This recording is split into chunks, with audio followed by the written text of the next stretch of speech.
Sebuah bus tertabrak kereta api di Kabupaten Serdang Bedagai. 5 orang tewas.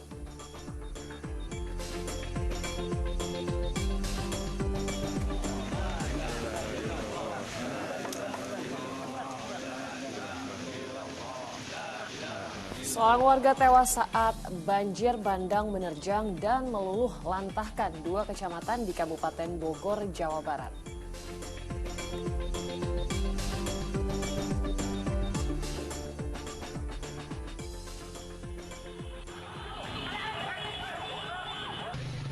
Seorang polisi terluka dalam bentrok antara supporter bola dengan sekelompok pemuda di Kabupaten Ngawi.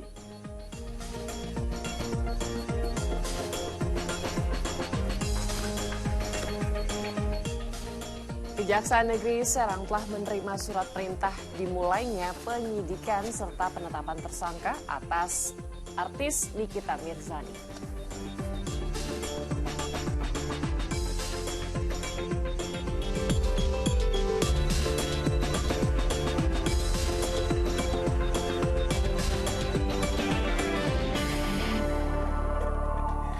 Halo, selamat pagi pemirsa. Senang sekali kami dapat kembali menyapa Anda pagi ini dalam Fokus Pagi edisi Jumat 24 Juni 2022 bersama saya Jimmy Darusman. Dan saya Sheila Purnama. Selama 1 jam setengah ke depan kami hadir dengan rangkaian informasi dan peristiwa terbaru yang berhasil dihimpun tim redaksi kami hingga dini hari tadi.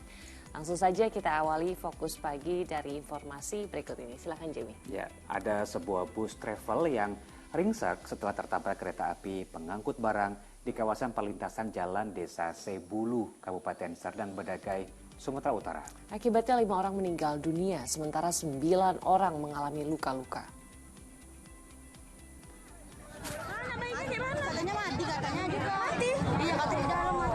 Seperti inilah situasi di lokasi kejadian usai sebuah bus tertabrak kereta api barang di Desa Saibulu, Kecamatan Perbaungan, Kabupaten Serdang Bedagai.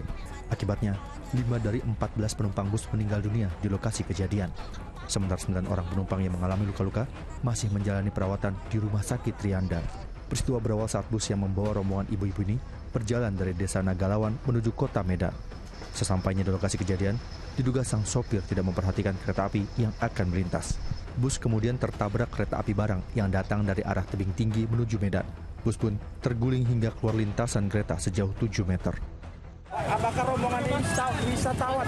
Kalau informasinya seperti gitu, wisatawan, karena dari Pantai Romantis informasinya.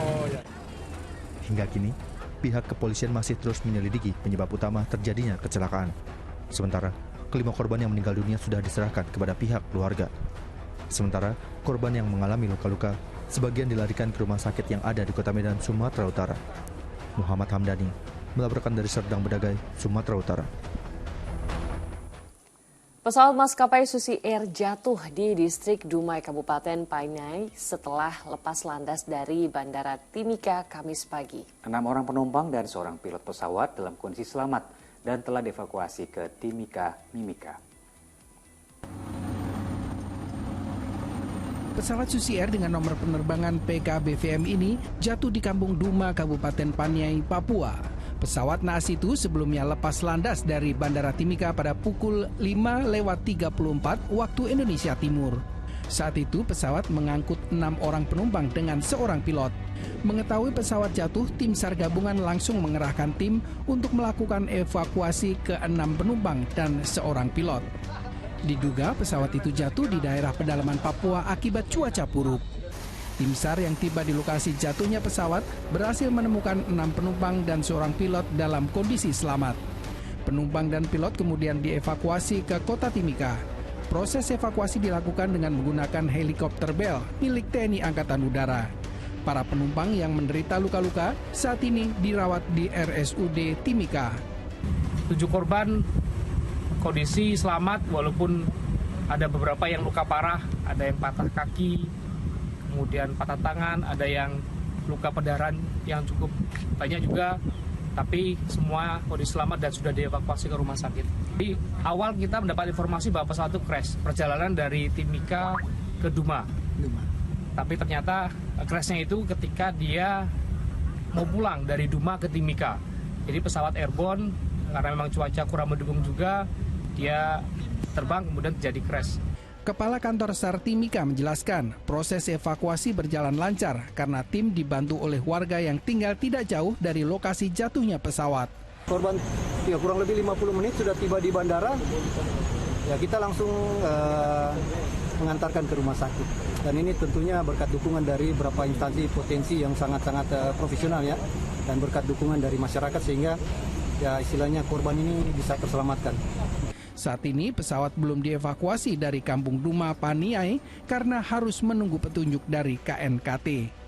Igo Batmomulin melaporkan dari Timika, Papua. Kita menuju ke Jakarta, sebuah mobil jenis SUV keluar jalur hingga tercebur ke airan kali di kawasan Tebet, Jakarta Selatan. Akibat kecelakaan tunggal tersebut, 1 dari 3 penumpang mengalami luka-luka. Menggunakan alat berat atau crane, sejumlah petugas dari unit Laka Lantas Ditlantas Polda Metro Jaya berupaya mengangkat badan mobil yang tercebur ke dalam aliran kali di Jalan Abdullah Syafi'i, Tebet, Jakarta Selatan pada Kamis pagi. Setelah memakan waktu sekitar 3 jam, mobil itu akhirnya bisa dievakuasi. Mobil tersebut mengalami sejumlah kerusakan, mulai dari badan mobil ringsek serta kaca depan dan belakang pecah berantakan. Diduga kecelakaan terjadi setelah pengemudi berusaha mengambil ponsel di dalam mobil. Akibatnya 1 dari 3 penumpang mengalami luka-luka. Kecelakaan tunggal ini sempat membuat kemacetan arus lalu lintas dari arah Kasablanka menuju Kampung Melayu. Oleh 1 orang laki-laki dan ada 2 orang laki-laki lagi rekannya. Nah, saat itu memang situasi turunan dari arah sana hilang kendali, nabrak pagar terus masuk ke kali. Nah, upaya dari kami tadi sudah melakukan penolongan dengan rekan-rekan Gojek, rekan-rekan online sudah melakukan pertolongan. Terus dari kami juga sudah melakukan 1 korban luka ringan, sudah dibawa ke Puskesmas Tebet, tadi ada hanya beberapa jahitan. Kita ke Bogor, Jawa Barat, pemirsa. Banjir bandang menerjang dan meluluh lantahkan 2 kecamatan di sana, bahkan menelan korban jiwa. Nah, selain menimbulkan kepanikan, petugas gabungan bersama warga juga harus berjuang mengevakuasi korban dari tebalnya lumpur dan reruntuhan bangunan.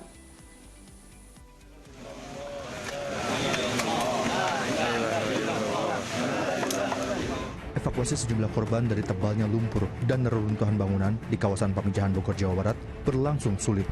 Setelah petugas gabungan bersama warga berjuang keras, akhirnya berhasil menemukan korban perempuan sudah meninggal dunia. Korban sudah ditemukan 1 orang. Sebelumnya, petugas juga telah mendapati 3 korban lainnya selamat lantaran tertimbun longsor dan reruntuhan. Namun, mereka harus menjalani perawatan intensif di rumah sakit. Hingga kini, petugas gabungan masih menyusuri dan mencari korban lainnya yang kini masih hilang. Di antaranya, seorang lelaki paruh baya. Kalau korban memang ada 4 ya, yang korban 2 orang itu selamat, ibu dan anaknya. 2 korban, yang 1 sudah ditemukan dalam kondisi meninggal atas nama Ibu Aam. Kemudian 1 lagi anak Bapak Umar itu belum ditemukan.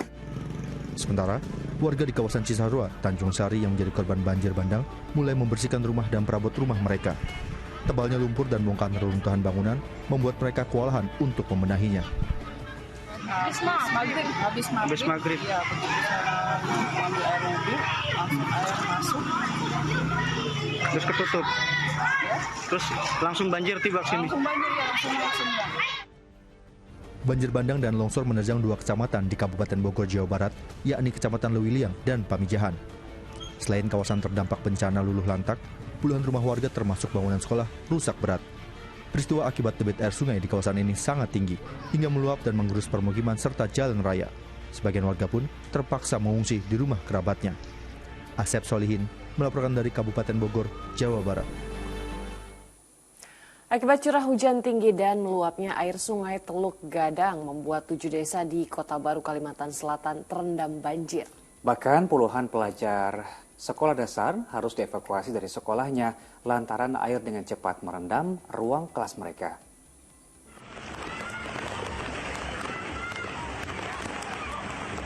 Inilah evakuasi yang dilakukan petugas BPBD, TNI, dan Polri di SDN 1 Semayap, Kota Baru, Kalimantan Selatan. Puluhan siswa sekolah dasar ini dievakuasi menggunakan perahu karet ke tempat yang aman.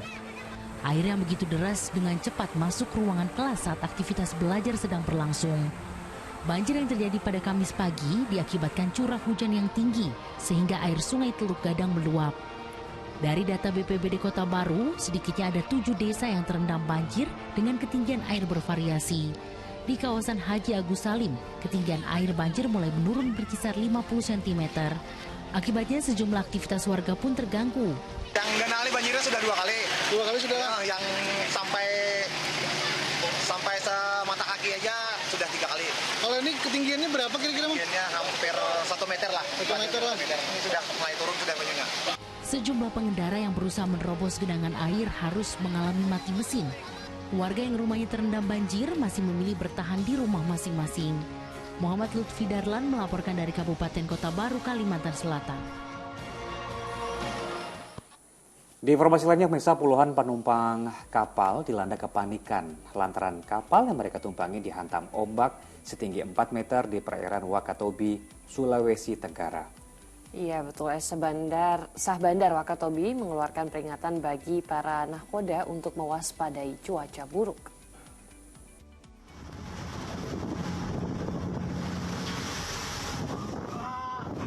Dalam video milik salah seorang penumpang kapal memperlihatkan besarnya gelombang laut yang menghantam kapal penumpang Sudais di perairan Wakatobi, Sulawesi Tenggara Kamis siang. Bahkan ombak mencapai ketinggian 4 meter dan air masuk hingga ke buritan kapal. Kapal yang terombang-ambing membuat para penumpang panik. Peringatan dini dari tanggal 22 sampai dengan 27 itu ada peringatan dini lagi keluar dari berita BMKG terkait dengan ketinggian gelombang. Antisipasi kami sosialisasi ke pengguna jasa, penyedia jasa, utamanya operator kapal untuk mewaspadai. Dan kami juga selaku regulator yang ada di pelabuhan itu memberikan antisipasi terkait dengan berita cuaca. Kapal penumpang Sudais rencananya akan menuju pelabuhan Marina Wakatobi yang sebelumnya bertolak dari pelabuhan Kota Kendari.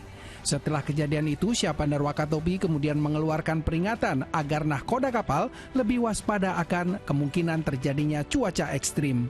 Ilhar Samsudi dan Nova melaporkan dari Wakatobi, Sulawesi Tenggara. Sementara di Sulawesi Barat, sebuah kapal yang membawa 11 orang nelayan karam di perairan Majene, Sulawesi Barat setelah diterjang gelombang tinggi. Nah, usai terombang-ambing seharian, seluruh korban ditemukan oleh nelayan yang mencari ikan di sekitar lokasi kejadian. Nelayan asal Nusa Tenggara Timur ini harus dilarikan ke Rumah Sakit Makassar untuk mendapat perawatan intensif karena kondisinya kritis. Ia merupakan salah satu dari 11 korban kapal karam di perairan Majene, Sulawesi Barat. Peristiwa berawal saat kapal yang digunakan 11 nelayan tersebut melaut untuk mencari teripang mengalami kebocoran. Kondisi cuaca yang buruk disertai gelombang tinggi membuat kapal karam.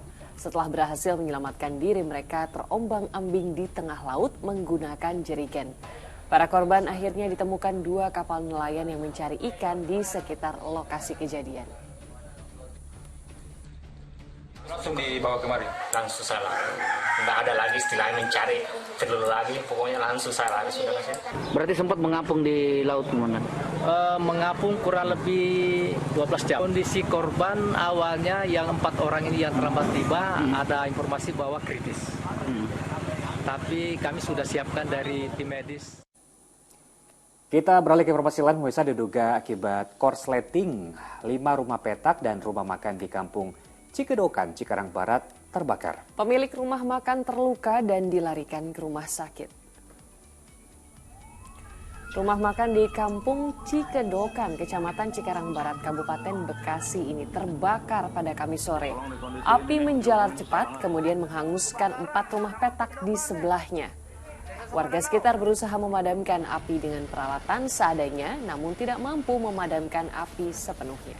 Beberapa jam kemudian, 6 unit mobil damkar dari pemerintah Kabupaten Bekasi lakukan pemadaman. Tak hanya menghanguskan rumah, kebakaran juga menyebabkan pemilik warung makan menderita luka bakar dan saat ini dirawat di rumah sakit.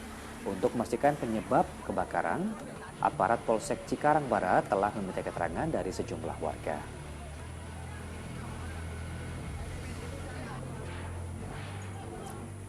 Dari Jawa Timur, warga di Lumajang menghentikan paksa dan mengusir kegiatan pertambangan di sungai yang berhulu dari Gunung Semeru. Warga tak terima dengan kegiatan pertambangan di luar koordinat yang ditentukan hingga berdampak pada kerusakan jembatan. Warga dusun Kajaran Pasirian Lumajang ini menolak kegiatan penambangan pasir milik sebuah perusahaan di aliran Sungai Rejali. Selain menolak keberadaannya, warga meyakini kegiatan tersebut berimbas pada jebolnya jembatan penghubung antar desa. Selain protes, mereka juga bahkan menghentikan paksa aktivitas penambangan serta mengusir alat berat dan armada truk pasir dari kawasan ini. Petugas gabungan TNI Polri pun turun tangan untuk menengahi perselisihan ini. Melihat melewati melintas di atas cek dam untuk melintas dari Kajangan sana kemudian ke Bagu, Kajaran sana ke Bagu ini bisa melewat atas dari cek dam. Nah, karena sesuatu dan lain hal akibat dari pertambangan atau memang dari arus air yang begitu kuat cek damnya jebol sehingga warga tadi sementara dibuatkan jalan di dalam aliran sungai yang ada di Bagu ini. Dan pemirsa, sejumlah laporan menarik masih akan hadir usai kumandang azan subuh ya, khususnya untuk wilayah DKI Jakarta dan sekitarnya. Di antaranya seorang polisi terluka dalam bentrokan antar supporter bola dengan sekelompok pemuda di Kabupaten Ngawi, Jawa Timur. Tetaplah bersama Fokus Pagi.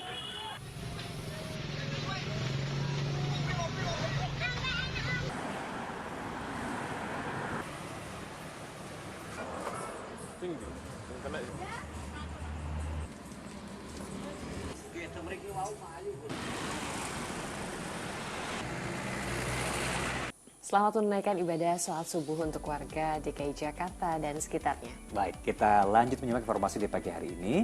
Pemirsa, kasus Nikita Mirzani memasuki babak baru di mana Kejari Serang Banten telah menerima surat perintah dimulainya penyidikan serta penetapan tersangka atas artis Nikita Mirzani.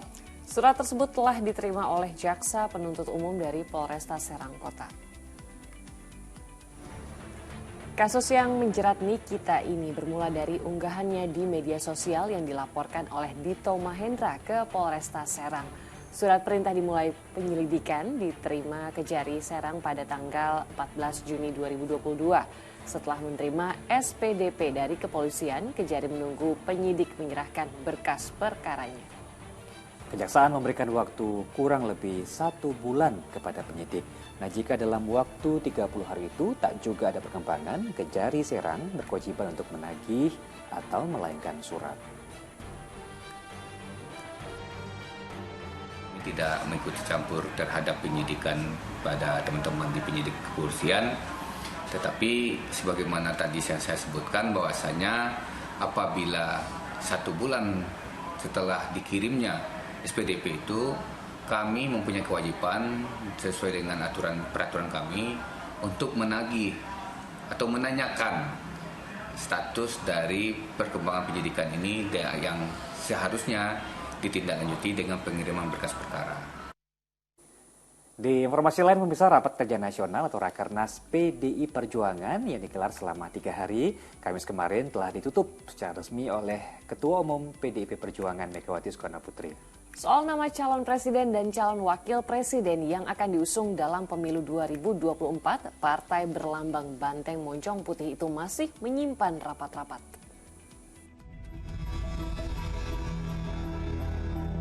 Rapat kerja nasional PDI Perjuangan yang digelar di Sekolah Partai Lenteng Agung, Jakarta Selatan secara resmi ditutup oleh Ketua Umum PDI Perjuangan Megawati Soekarnoputri.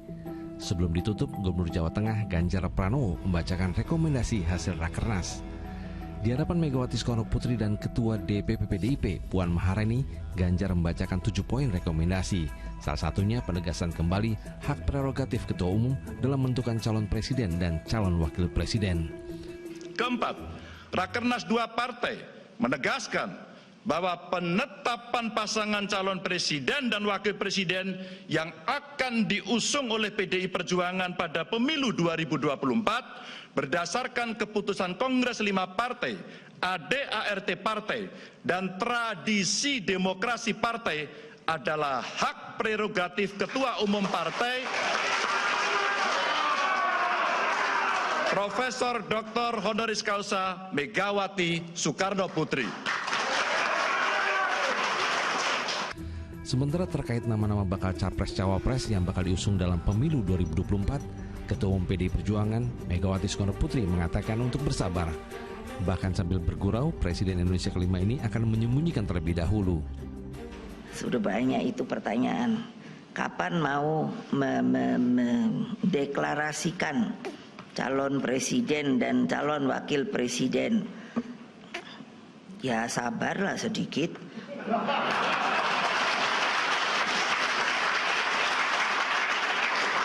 Orang waktunya masih 2 tahun lah. Ya boleh dong, saya umpetin aja terus. Sedangkan soal koalisi, Sekjen PDIP Hasto Kristianto menjabarkan peluang koalisi yang akan dijajaki PDIP dengan partai lain yang tentunya memiliki kesamaan visi dan misi untuk membangun bangsa dan negara. Teatrika Putri dan Eko Purwanto melaporkan dari Jakarta. Dan sementara itu, usai penutupan Rakernas, Ketua Umum PDIP Megawati Soekarno Putri bersama pengurus DPP PDI Perjuangan menikmati sajian bakso yang disediakan oleh panitia. Ini menambah keakraban gitu ya. Nah, di sela-sela makan tersebut, Megawati kembali menjawab pertanyaan awak media soal capres-cawapres dari partainya. Ketua Umum PDI Perjuangan Megawati Soekarno Putri bersama pengurus DPP PDIP termasuk Puan Maharani menyantap kehangatan mangkuk makanan yang disediakan oleh pihak panitia Rakernas. Di sela-sela makan bakso, Puan menyampaikan pertanyaan wartawan kepada Megawati soal capres dan cawapres dari PDI Perjuangan.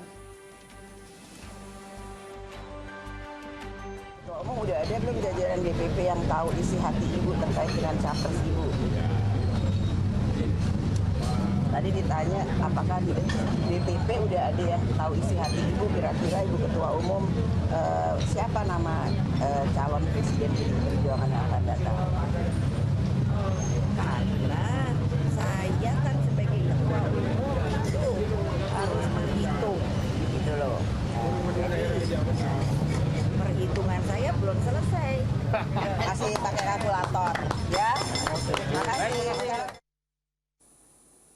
Silaturahmi politik jelang pemilu 2024 terus bergulir. Kini giliran Ketua Umum Partai Demokrat Agus Harimurti Yudhoyono atau AHY kembali sowan ke Partai Nasional Demokrat untuk bertemu Surya Paloh.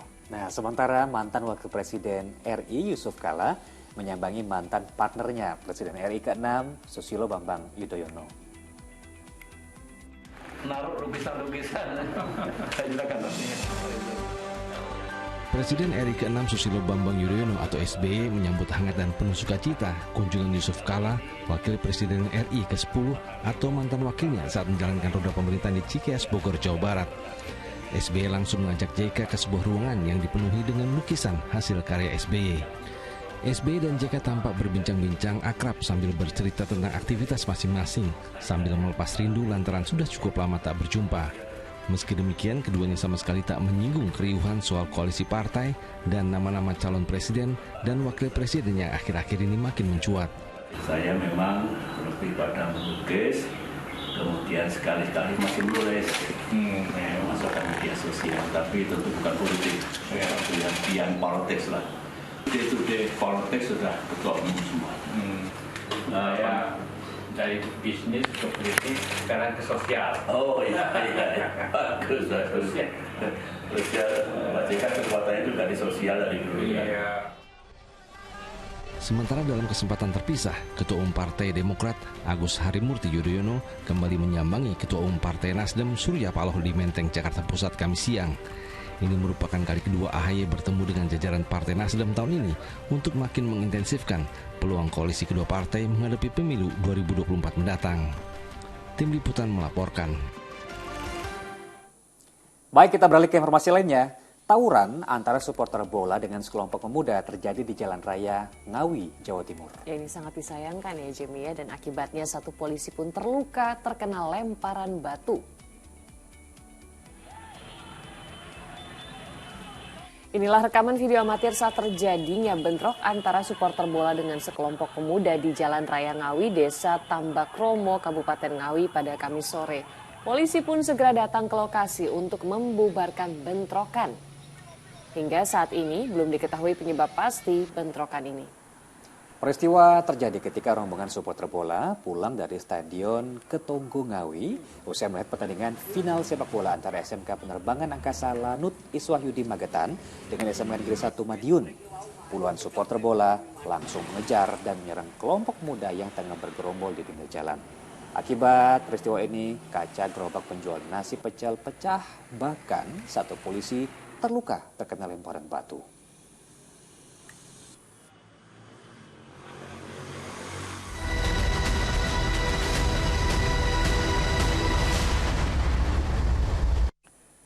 Kita ke informasi dari ajang Piala Presiden 2022, di mana tuan rumah Persis Solo ini akan coba bangkit dari dasar klasemen saat menghadapi Dewa United. Nah, sementara itu PSIS Semarang akan saling bentrok dengan PSS Sleman untuk memperebutkan status juara Grup A. Kita lihat dan masuk pemirsa. Umpan kembali. Oh, kali ini sebuah peluang dan gol. Duel sengit demi memperebutkan status juara Grup A Piala Presiden 2022 akan mempertemukan PSIS Semarang melawan PSS Sleman yang akan berlangsung di Stadion Manahan Solo, Jawa Tengah, Jumat malam.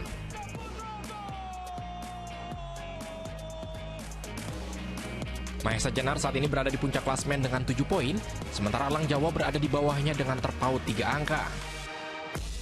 Striker asal Portugal, Carlos Fortes tentunya masih akan menjadi andalan di lini depan PSIS untuk membongkar pertahanan Elang Jawa. Sejauh ini Fortes tercatat sebagai top skor sementara di Piala Presiden 2022 dengan mencetak 3 gol.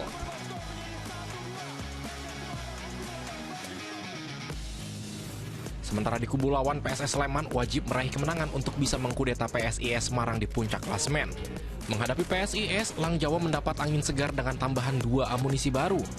Mereka adalah pemain anyar PSS Ze Valente dan Mario Maslach yang telah pulih dari cedera.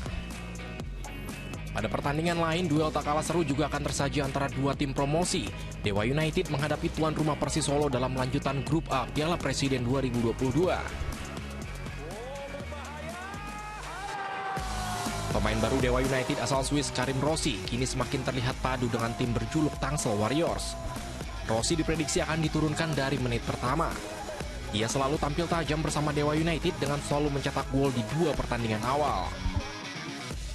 Sementara itu di kubu Persis, Samsul Arif berpotensi untuk digeser ke sisi kiri dengan Irfan Jauhari di sisi kanan. Sementara untuk di posisi ujung tombak kemungkinan masih akan diisi oleh Gerard Artigas. Kombinasi ketiganya diharapkan mampu menjadi pemecah kebuntuan Laskar Sambernyawa. Heri Prasetyo melaporkan dari Solo, Jawa Tengah.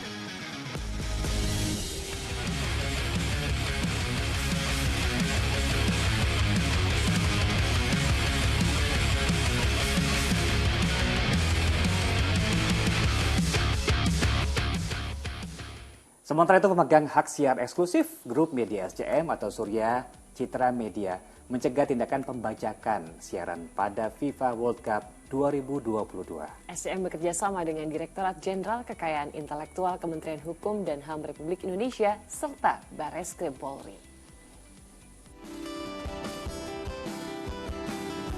Menjadi pemegang lisensi eksklusif FIFA World Cup 2022 dan English Premier League musim 2022 hingga 2025, PT Surya Citra Media Tbk memutuskan perhelatan sepak bola bergengsi ini hanya bisa disiarkan di saluran resmi milik grup SCM. Aturan nobar disampaikan jajaran direksi pada acara press conference yang berlangsung di studio lantai 8 SCTV Tower, Senayan City, Jakarta pada Kamis siang. SCM mengingatkan kepada masyarakat untuk tidak melakukan pembajakan tayangan Piala Dunia 2022 dan Premier League 2022 hingga 2025. Selain itu, masyarakat juga diimbau untuk tidak menggelar nonton bareng secara komersial maupun non-komersial tanpa izin.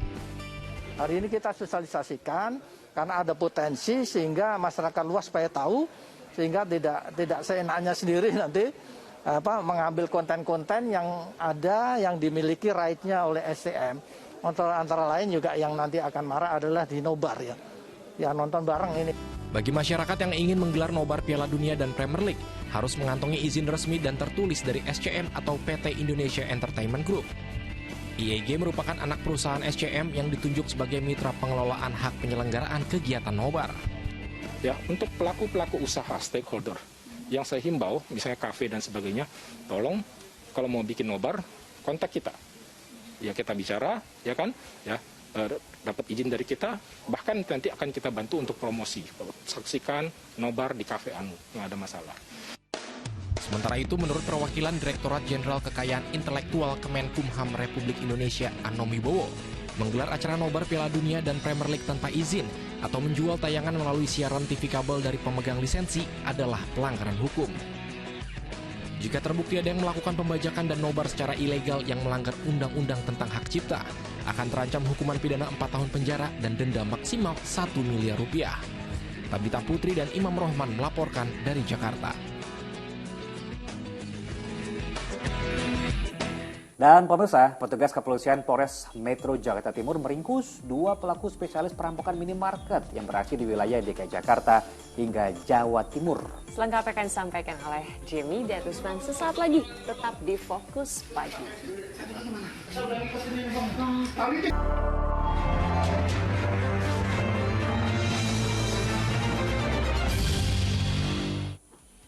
Anda kembali di Fokus Pagi bersama saya Jamie Darusman. Pemirsa, petugas Polres Metro Jakarta Timur meringkus 2 pelaku spesialis perampokan minimarket yang beraksi di wilayah DKI Jakarta hingga Jawa Timur. Petugas terpaksa menghadiahi timah panas di kaki kedua pelaku lantaran melakukan perlawanan saat ditangkap. Para perampok ini tak berkutik saat petugas kepolisian dari Resor Metro Jakarta Timur menangkapnya di lokasi persembunyian mereka di wilayah Kendal, Jawa Tengah. Mereka ditangkap usai merampok minimarket di berbagai daerah, mulai dari ibu kota DKI Jakarta hingga Jawa Tengah dan Jawa Timur. Dalam proses penangkapan, tindakan tegas menembak kaki kedua pelaku dilakukan lantaran sempat ingin melarikan diri dari tangkapan petugas. Usai dilakukan penanganan medis di Rumah Sakit Polri Kramat Jati, kedua pelaku langsung digelandang ke Polres Jakarta Timur untuk proses penyidikan lebih lanjut. Sementara itu, berdasarkan rekaman CCTV yang diperoleh polisi, perampokan yang dilakukan pelaku menyasar beberapa minimarket di beberapa daerah, mulai dari DKI Jakarta, Jawa Tengah hingga Jawa Timur.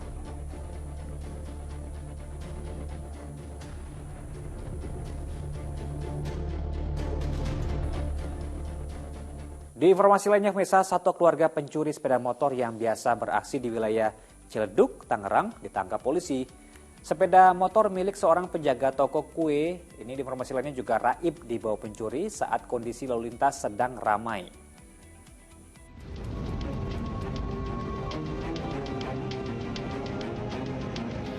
Inilah detik-detik pencurian sepeda motor yang terjadi di Jalan Pademangan 4, Jakarta Utara pada Rabu malam. Di tengah ramainya pengendara yang berlalu lalang, 2 pelaku ini tetap nekat melancarkan pencuriannya. Satu pelaku bertugas menjaga kondisi sekitar dan satu berperan untuk membawa sepeda motor hasil curian. Hanya dalam hitungan detik, sepeda motor berhasil dibawa kabur. Pencurian ini terjadi tepat di depan toko kue tempat korban bekerja. Berbekal barang bukti berupa rekaman kamera pengawas CCTV, korban kini telah melaporkan kejadian tersebut ke pihak kepolisian setempat. Pas sudah semua customer pulang, saya lihat masih ada motor. Nah, di situ posisi saya juga lagi ngerjain tugas untuk presentasi besok. Nah, pas di jam 11 kurang, pas saya menyetok itu udah nggak ada, Kak. Udah nggak ada motor di sini. Sementara itu, tim unit reskrim Polsek Ciledug Polres Metro Tangerang Kota menangkap satu keluarga pencuri sepeda motor yang beraksi di wilayah Ciledug, Tangerang, Banten. Mirisnya, tersangka bernama Egi Muas tega mengajak sang istri yang sedang hamil 4 bulan dan juga membawa anaknya yang berusia 5 tahun saat melakukan tindak kejahatannya. Para tersangka mengaku baru melakukan aksinya sebanyak 3 kali dan sepeda motor hasil curiannya dijual lewat media sosial. Ini termasuk modus yang baik karena pelaku mengajak istri dan anaknya untuk kamuflase. Jadi apabila perbuatannya terpergok atau ketahuan oleh warga, jadi pura-puranya dia kembali ke istrinya sama anaknya, pura-pura jalan dari alamat. Selain mengamankan tersangka, polisi menyita barang bukti kunci T, handphone, serta motor yang sudah dijual. Tim Liputan melaporkan. Sesosok mayat berjenis kelamin laki-laki ditemukan di Sungai Madiun, Jawa Timur. Diduga pria itu merupakan korban pembunuhan karena ditemukan sejumlah luka di sekujur tubuhnya. Sejumlah petugas BPBD turun ke bantaran Sungai Madiun untuk mengevakuasi jasad seorang pria yang mengambang di sungai. Jasad lelaki itu didapati oleh seorang warga yang tengah melintas di aliran sungai. Jenazah dalam kondisi mengambang dan tanpa mengenakan busana. Saat diperiksa, didapati sejumlah luka-luka di sekujur tubuhnya dan sebuah tatu di bagian dada. Petugas tidak menemukan tanda identitas sebagai penunjuk untuk mengenali korban. Kuat dugaan korban adalah korban pembunuhan.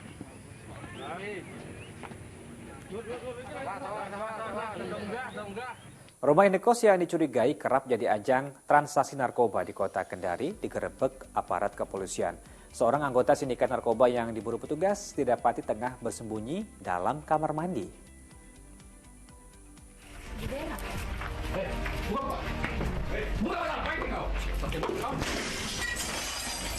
Inilah saat polisi yang menyamar memaksa masuk ke dalam kamar mandi sebuah kamar indekos di Jalan Pelangi, Kota Kendari, Sulawesi Tenggara pada Kamis pagi.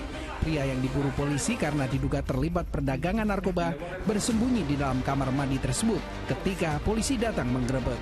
Kendati sempat membuang barang bukti berupa 48 bungkus sabu-sabu melalui lubang ventilasi kamar mandi, namun akhirnya dapat ditemukan kembali. Paket narkoba tersebut kemudian dijadikan salah satu barang bukti yang disita. Satres Narkoba Polresta Kendari mendapatkan informasi dari masyarakat bahwasanya di salah satu kamar kos di Lorong Pelangi ada informasi tentang transaksi narkoba. Tim melakukan penggerebekan dan melakukan penangkapan terhadap tersangka.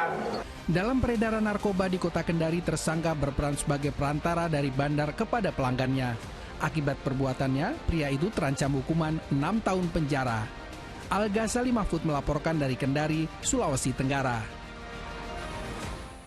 Seorang bandar dan pengedar narkoba di Pangkal Pinang, Babel diringkus polisi.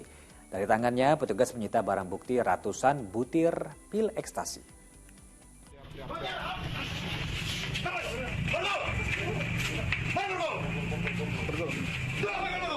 Pria bernama Zul ini tak berkutik saat disergap tim gabungan Badan Narkotika Nasional Provinsi Bangka Belitung di sebuah warung di Kampung Keramat, Kota Pangkal Pinang.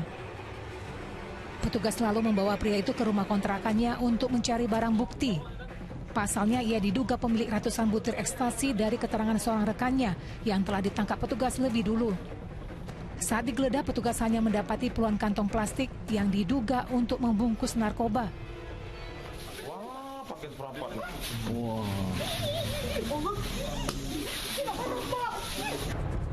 Ia bersama seorang temannya diamankan dan langsung dites urin dengan hasil positif mengonsumsi narkoba. Teman pelaku kemudian dikirim ke panti rehabilitasi narkoba. Penangkapan Zul merupakan hasil pengembangan dari seorang rekannya bernama Rahmat. Pemuda itu hanya bisa pasrah saat ditangkap aparat di sebuah jalan. Dalam penggeledahan, petugas menemukan 500 butir pil ekstasi yang terbungkus dalam beberapa kantong plastik.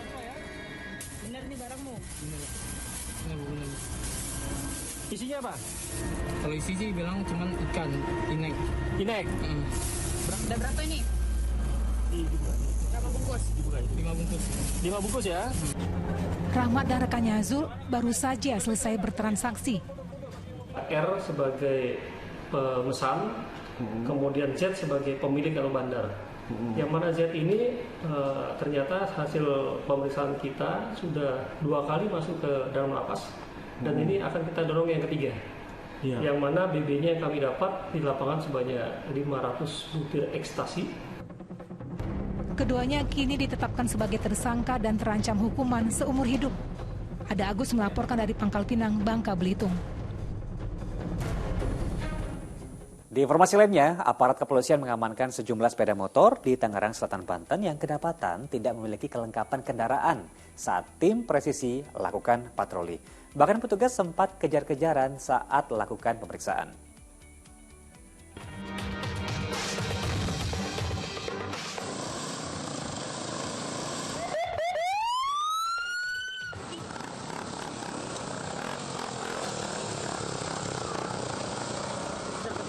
Inilah saat sejumlah pemuda kabur setelah melihat tim presisi Polres Tangerang Selatan yang tengah berpatroli di kawasan Bintaro.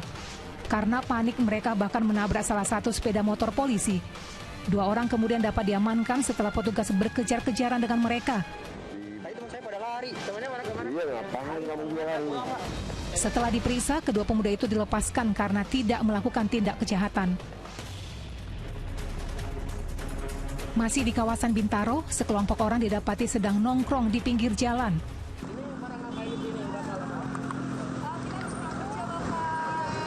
Di mana? Di Jakarta, Pak. Jakarta. Ya, sih. Ini dalam rangka apa? Kopi doang. Boleh kami lihat-lihat barang bawaannya, Ibu? Silakan Ibu sendiri yang ini. Mohon maaf Ibu ya. Pak. Ya, terima kasih. Kami mohon juga agar segera adik-adik ini meninggalkan tempat ini, ya, karena waktu sudah larut juga.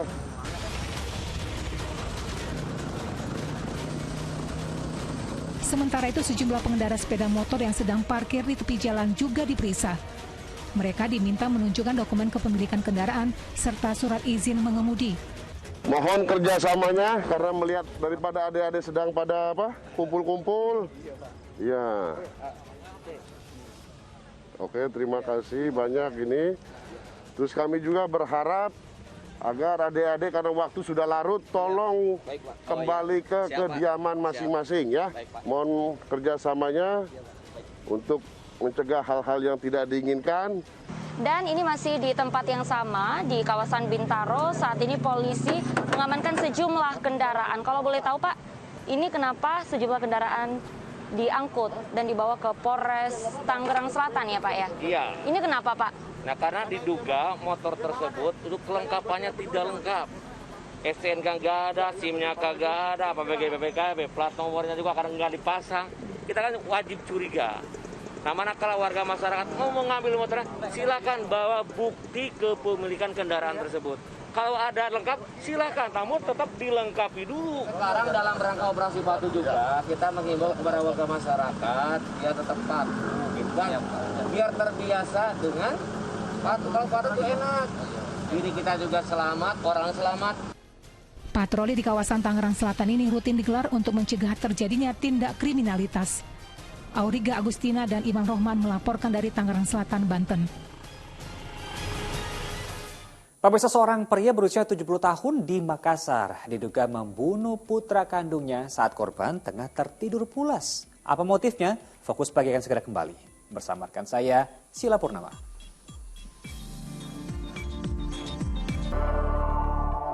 Kembali bersama kami di Fokus Pagi. Pemirsa, diduga pelaku tabrak lari. Seorang pria diamankan polisi di Jalan Patal Senayan, Tanah Abang, Jakarta Pusat pada Jumat dini hari. Terduga pelaku langsung dibawa ke Ditlantas Gakum Polda Metro Jaya untuk melakukan pemeriksaan lebih lanjut. Petugas kepolisian Tanah Abang dibantu warga mengamankan seorang pria yang diduga pelaku tabrak lari di Jalan Patal Senayan, Tanah Abang, Jakarta Pusat pada Jumat dini hari. Pria bernama Tukiman terpaksa dihadang sejumlah pengemudi ojek daring setelah diduga menabrak pengendara sepeda motor yang hendak mencoba memberhentikannya. Ketika diperiksa polisi, pria ini berkendara dalam kondisi mabuk parah dan tidak sadarkan diri. Pria ini diduga menabrak seorang pejalan kaki di kawasan Semanggi dan mencoba melarikan diri dari teriakan warga di lokasi kejadian. Pria yang menjadi korban mengalami luka berat hingga dilarikan ke Rumah Sakit Cipto Mangunkusumo, Jakarta Pusat.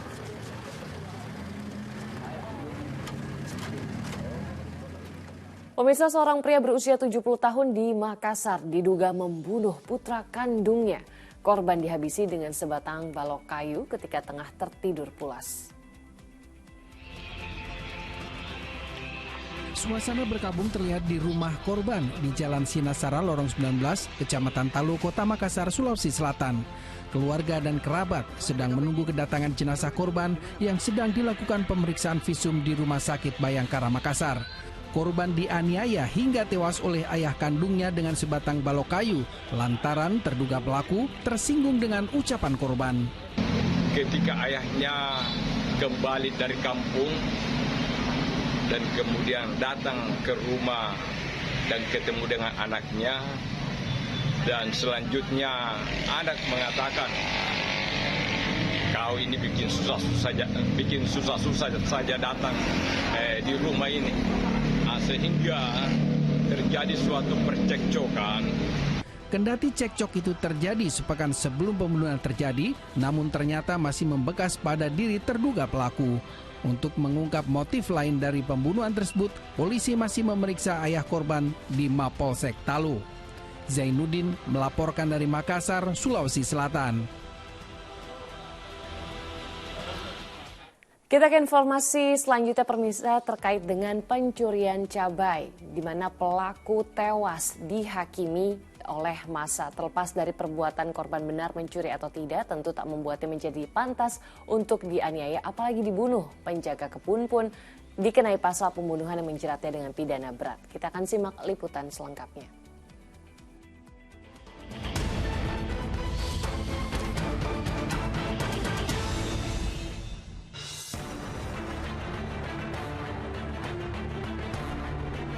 Kebun salak di Duku Gading Kulon, Kapanewon Turi Sleman, Yogyakarta ini ramai didatangi warga usai ditemukannya sesosok jasad pria tergeletak di antara pohon salak. Garis polisi dipasang petugas yang melakukan identifikasi jasad. Ditemukan oleh warga ada seorang yang tergeletak di perkebunan. Selanjutnya dicek, ternyata ada bekas-bekas tusukan. Guna otopsi, jasad korban dibawa petugas ke Rumah Sakit Bayangkara Sleman. Jasad pria berusia 49 tahun itu diduga tewas usai dianiaya. Menurut warga, sebelum dianiaya, korban tertangkap basah saat mencuri cabai siap panen. Kemarin udah nyuri, terus pagi-pagi sebulan, nyuri lagi. Terus ketahuan apa tuh? diintip sama orangnya. Tingginya harga cabai di pasaran yang tembus Rp120.000 per kilogramnya membuat aksi pencurian cabai siap panen di kebun marak terjadi di malam hari saat penjagaan minim. Di sisi lain, kasus tewasnya pria yang diduga sebagai pencuri cabai terus diusut polisi. Jajaran Polres Sleman, Yogyakarta akhirnya mengamankan seorang pria sebagai terduga pelaku penganiayaan. Warga Desa Donokerto, Kapanewon Turi Sleman yang masih berstatus pelajar SLTA itu pun menjalani pemeriksaan. Terungkap, pembunuhan terjadi karena pelaku kesal korban berupaya mencuri cabai di kebun yang dijaganya. Tersangka sengaja membawa celurit saat melakukan pengintaian. Motif pelaku kesal karena korban mencuri cabai. Saudara HH dan saudara Ajin mengepung si korban. Kemudian korban melarikan diri ke arah jalan aspal. HH mengejar, kemudian bisa meraih korban, mendekati korban, lalu menyabetkan celurit ke arah korban. Kejadian berawal ketika tersangka HH bersama pemilik lahan cabai S mengintai kebun dari maraknya aksi pencurian. Saat itulah keduanya menangkap basah korban melakukan pencurian cabai. Mengetahui dirinya terkepung, korban WBP kemudian lari dari lahan perkebunan cabai menuju ke jalan raya, namun berhasil dikejar. Saat itulah tersangka menyabetkan celurit yang dibawanya. Dalam kondisi terluka, korban berusaha lari ke tengah perkebunan salak yang berjarak 500 meter dari lahan cabai. Diduga kehabisan darah karena menderita sejumlah luka bacok, korban akhirnya tewas di tengah pohon salak. Kini, pemuda berusia 17 tahun itu harus mempertanggungjawabkan aksi main hakim sendiri yang dilakukannya. Tersangka dijerat pasal tentang penganiayaan hingga korban meninggal dunia dengan ancaman hukuman 7 tahun penjara. Tim Liputan melaporkan.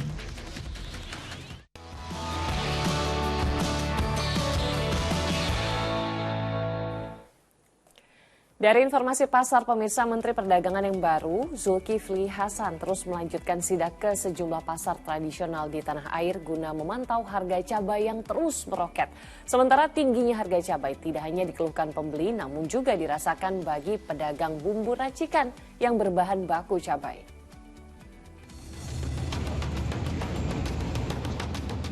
Harga cabai semakin tak terkendali dan kini berdampak pada pedagang bumbu. Di tengah harga cabai yang makin mahal, para pedagang tidak dapat serta-merta menaikkan harga jual bumbu. Padahal bahan bakunya adalah cabai dengan campuran berbagai bahan rempah. Harga beli cabai yang tidak sebanding dengan harga jual bumbu racikan membuat pedagang cenderung rugi. Kalau kita mahal jualnya, kita takut ditinggal pelanggan kan. Pelanggan juga banyak kan, istilahnya mendingan kita yang keuntungannya sedikit tapi langganan tetap selalu ada. Sementara itu dalam sidaknya di Pasar Kosambi, Kota Bandung, Jawa Barat, Menteri Perdagangan Zulkifli Hasan mengakui tingginya harga cabai di pasaran. Menyikapi keluhan soal adanya dugaan tengkulak dan permainan harga yang membuat cabai terus meroket, Menteri Perdagangan meminta pedagang untuk melaporkannya kepada petugas. Kemarin cabai itu kan cabai merah keriting 100.000 lebih, tadi saya beli 80.000. Ya. Cabai rawit kemarin saya tanya di Cibubur 120.000, sekarang sudah 100.000. Jadi cenderung ada penurunan. Tapi kan kalau cabai keriting, cabai rawit, petani sekali-kali dapat bonus boleh lah. Ya. Makanya kita iklankan siapa-siapanya, kemudian masyarakat bisa lapor. Kalau ada yang nakal bisa langsung hari ini juga kita berikan nakal-nakal yang juga. Jadi cepat sekarang. Ya. Saya kira nggak akan berani lagi. Sementara itu, harga cabai di berbagai daerah belum ada tanda-tanda menurun. Kenaikan harga cabai terpantau kompak hampir di seluruh wilayah. Kenaikan tertinggi terjadi pada cabai rawit merah yang kini harganya mencapai Rp120.000 per kilogram. Disusul dengan harga cabai keriting yang tembus Rp100.000 per kilogram. Tim Liputan melaporkan.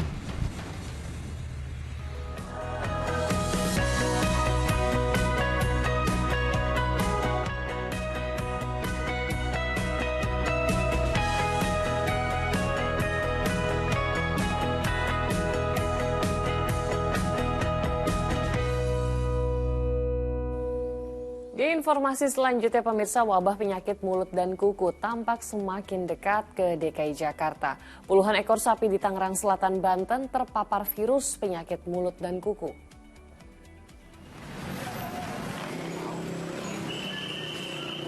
Puluhan sapi yang ada di sebuah peternakan di wilayah Tangerang Selatan ini terpaksa harus menjalani isolasi akibat terserang penyakit mulut dan kuku. Kondisi kesehatan sapi-sapi ini terus dipantau, termasuk pakan yang diberikan untuk mempercepat penyembuhan. Setidaknya di kawasan kota Tangerang Selatan ada 79 ekor sapi yang terpapar PMK. 46 ekor sapi diantaranya saat ini masih dalam perawatan dengan gejala klinis kategori ringan.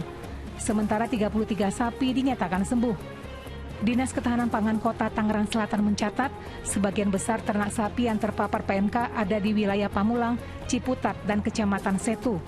Kondisi terakhir ya, dari sampai tanggal kemarin sore 22 itu sudah ada 79 kasus atau 79 ekor lah, 79 ekor yang kita temukan menimbulkan gejala klinis terhadap PMK ini. Yang sudah sembuh sebanyak 33. Jadi sekarang yang masih dalam pengobatan itu masih 46. Meski tidak menular ke manusia, namun warga diimbau tetap harus waspada saat membeli hewan kurban saat Idul Adha mendatang. Cegah virus PMK tak meluas, tim Satgas Penanganan PMK Bandung Barat melakukan vaksinasi massal ternak sapi di beberapa kecamatan di Lembang, Bandung Barat. Sebanyak 400 dosis vaksin disiapkan untuk sapi perah yang masih sehat. Tak hanya itu, petugas juga memberikan terapi terhadap hewan ternak yang terjangkit PMK. Tercatat ada ribuan sapi terpapar PMK, 80 ekor diantaranya mati. Tim Liputan melaporkan. Petugas pemadam kebakaran Kota Surabaya mengevakuasi sarang tawon Vespa dari atas pohon.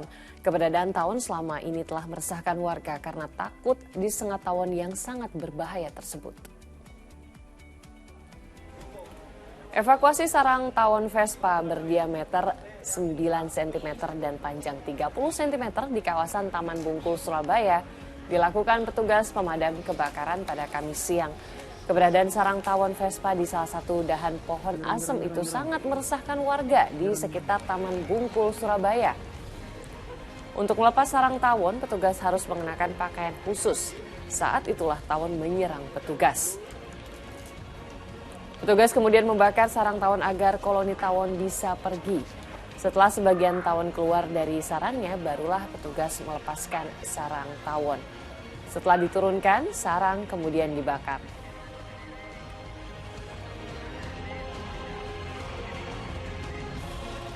Pemirsa, kabar duka datang dari dunia hiburan tanah air. Aktris senior Rima Melati meninggal dunia setelah menjalani perawatan di rumah sakit. Fokus Pagi akan segera kembali dengan informasi selengkapnya.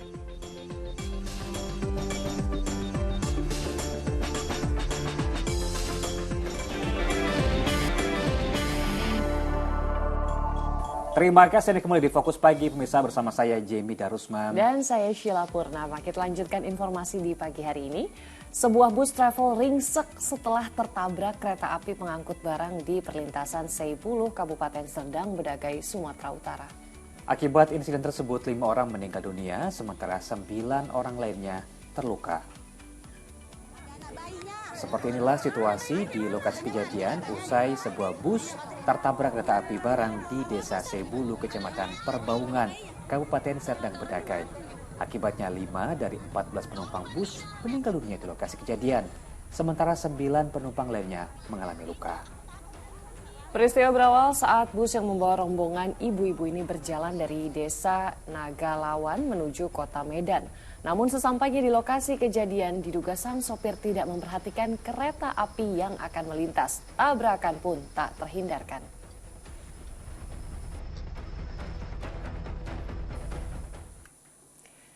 Pemirsa, meski pelaksanaan ibadah haji belum usai, ribuan liter air zam-zam sudah sampai di Asrama Sukolilo, Surabaya. Nah, sementara itu petugas terpaksa menyita makanan basah yang diselipkan di koper para calon jemaah haji.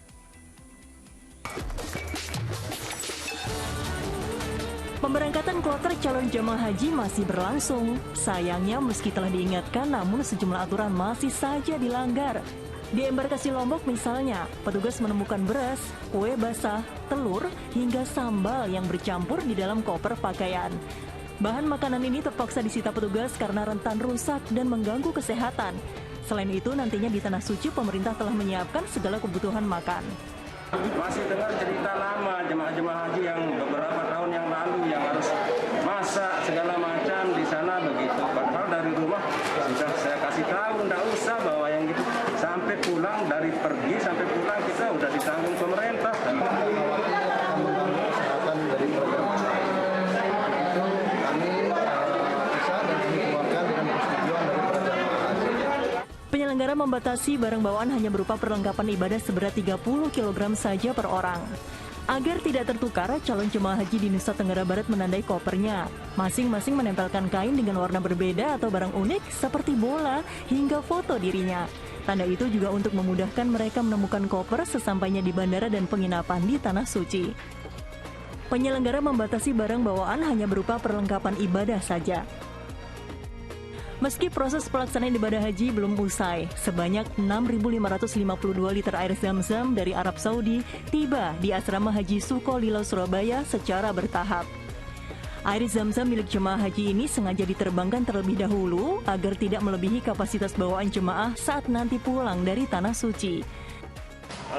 Jangan membawa air zam-zam dari sana, karena kita nanti setiap jemaah haji memperoleh 5 liter per jamaah. Air zam-zam ini akan diberikan ke 16.967 jemaah haji embarkasi Surabaya setibanya di tanah air usai melaksanakan ibadah haji. Tim Liputan melaporkan. Seekor sapi seberat 850 kg milik seorang pelajar SMP di Sleman, Yogyakarta dibeli oleh Presiden Joko Widodo untuk hewan kurban Idul Adha. Ya, ini tentu sang pelajar tidak menyangka ya Jamie bahwa sapi warisan dari ayahnya lolos seleksi dan dibeli Presiden dengan harga 80 juta rupiah. Sapi dengan bobot 850 kg ini menjadi sapi kurban yang dipilih Presiden Joko Widodo. Tapi siapa sangka, sapi bernama Abimanyu ini sehari-hari dirawat oleh seorang anak yatim, Hendy Oktri Pamungkas. Untuk sampai pada tahap sapinya dibeli oleh Presiden tidaklah mudah. Sapi Abimanyu milik pelajar kelas 2 SMP itu harus melewati berbagai tahapan seperti survei dan tes kesehatan. Selain itu, sapi yang dirawat sejak 3 tahun lalu juga harus bersaing dengan 12 sapi lainnya. Setelah lolos seleksi, barulah sapi milik remaja berusia 14 tahun itu terpilih menjadi hewan kurban yang dibeli oleh Presiden Joko Widodo. Sapinya dinyatakan memenuhi syarat kebersihan kandang dan lulus pemeriksaan kesehatan. Hendy bersama ibunya kini berusaha keras menjaga sapi yang diwariskan dari mendiang sang ayah agar tetap terbebas dari berbagai ancaman penyakit, terutama PMK yang saat ini tengah merebak. Ya, sering ikut bapak ke pasar, sering diajak untuk kulaan sapi atau lihat sapi misalnya mau dijual terus ditengok terus itu berarti tahu yang mana yang bagus mana yang enggak gitu dari itu. Pesimis soalnya pesertanya banyak, tapi ya pokoknya deh semangat aja deh. Mudah-mudahan yang kuasa bisa mengabulkan permohonan kita. Mudah-mudahan masuk seleksi. Ternyata alhamdulillah lolos. Sapi jenis PO tersebut dibeli Presiden dengan harga 80 juta rupiah untuk menjadi kurban dalam Idul Adha mendatang. Wahyu Diono melaporkan dari Sleman, Daerah Istimewa Yogyakarta. Kita beralih ke informasi selanjutnya, pemirsa. Presiden Joko Widodo memastikan bahwa pemindahan ibu kota negara Republik Indonesia akan tetap dilakukan sesuai rencana. Menurut Jokowi, pemindahan ibu kota negara merupakan gagasan dari sejumlah pimpinan Indonesia terdahulu yang belum sempat terrealisasi. Dalam sambutannya pada acara pembukaan Kongres ke-32 Perhimpunan Mahasiswa Katolik Indonesia di Samarinda, Kalimantan Timur, Presiden Jokowi menyampaikan bahwa pemindahan ibu kota akan sesuai dengan rencana yang mana telah ditetapkan oleh pemerintah dan undang-undang. Presiden Joko Widodo memaparkan alasan lain mengenai pemindahan ibu kota negara. Salah satunya adalah pemerataan ekonomi di seluruh penjuru tanah air dan tidak hanya berpusat di satu pulau yang ada di Indonesia. Telah kita eksekusi dan ada backup undang-undangnya, yaitu Undang-Undang Ibu Kota Negara. Dan yang paling penting memang kita ingin Indonesia sentris, bukan Jawa sentris. Pemirsa, Kantor Pelayanan Pajak Pratama Jakarta Menteng 3 membuka klinik program pengungkapan sukarela atau PPS di Plaza Indonesia, Jakarta Pusat. Hal itu merupakan salah satu bentuk program yang dilakukan oleh pemerintah untuk meningkatkan kepatuhan sukarela wajib pajak. Masyarakat mulai berdatangan untuk berkonsultasi melaporkan kepemilikan aset di Gedung Plaza Indonesia, Jakarta Pusat. Kegiatan ini merupakan salah satu bentuk program pengungkapan sukarela yang digelar Ditjen Pajak Kantor Pelayanan Pajak Pratama Jakarta Menteng 3. Kegiatan ini bertujuan untuk membantu para wajib pajak yang mengalami kesulitan saat melakukan pelaporan pajak. Tujuannya adalah jemput bola, ya, jemput bola untuk menggaungkan lagi bahwa program PPS ini segera berakhir tanggal 30 Juni gitu. Ya, PPS ini kan sukarela ya Mas, sehingga kita membantu para wajib pajak kalau misalnya mau konsultasi, kesulitan, nah kita siap membantu di sini. Ini kan tempat umum ya, tempat belanja gitu. Kita berharap bahwa pengunjung juga walaupun bukan WP kita nggak apa-apa ya, kita akan melayani dengan senang hati gitu. Dan jangan lupa 30 Juni berakhirnya gitu. Program PPS ini cuma 6 bulan ya, dari 1 Januari sampai 30 Juni. Jadi memang di awal-awal biasanya wajib pajak itu wait and see. Tetapi udah ke depan akhir bulan-bulan Juni ini, 30 Juni which is ini 1 minggu lagi ya. Kita harapkan di situ semakin banyak lah wajib pajak yang memanfaatkan kesempatan ini, karena kesempatan ini mungkin kesempatan yang sangat langka. Wajib pajak yang memanfaatkan program pengungkapan sukarela ini di Kanwil kita itu sekarang itu kalau saya lupa ya, tapi jumlahnya PPh-nya itu sudah 1,5 triliun. Direktorat Jenderal Pajak akan terus mensosialisasikan kepatuhan wajib pajak kepada masyarakat. Agar timbul kesadaran di masyarakat akan pentingnya membayar pajak.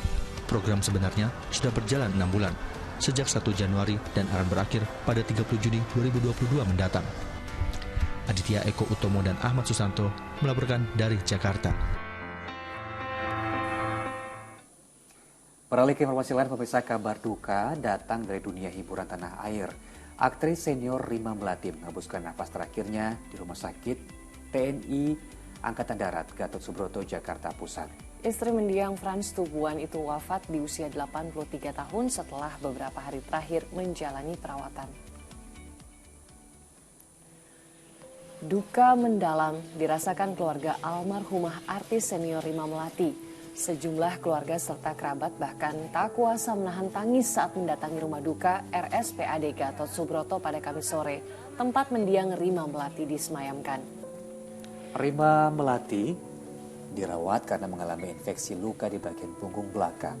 Infeksi tersebut membuat Rima mengalami demam tinggi dan sempat dirawat di ruang ICU selama 2 pekan.